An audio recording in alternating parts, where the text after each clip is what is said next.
সাধারণ মাস্টার্স পাশের শিক্ষার্থীরা তিনারা নতুন কর্মসূচি ৪ দফার দাবিতে আন্দোলনের ডাক দিয়েছেন। কিন্তু এখানে ঘটে পুলিশের সঙ্গে ধাওয়া পাল্টা ধাওয়ার একটি কার্যকলাপ।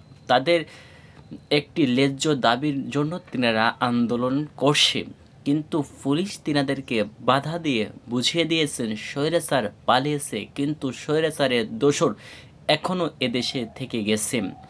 যারা সাধারণ শিক্ষার্থীর উপরে ধাওয়া পাল্টা ধাওয়ার যে অতিক্রমটা করেছেন, সেই পুলিশকে চাকরিচ্যুত করে তিনাদেরকে গ্রেপ্তার করে জবাবদিহি করতে হবে।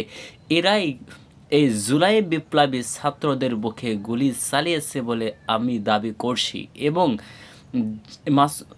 এই মাস্টার্স পাশের সমন্বয়ক মাসুদুর রহমান ভাই বলেন, আমাদের উপরে আক্রমণ কেন করেছেন তার জবাব চাই।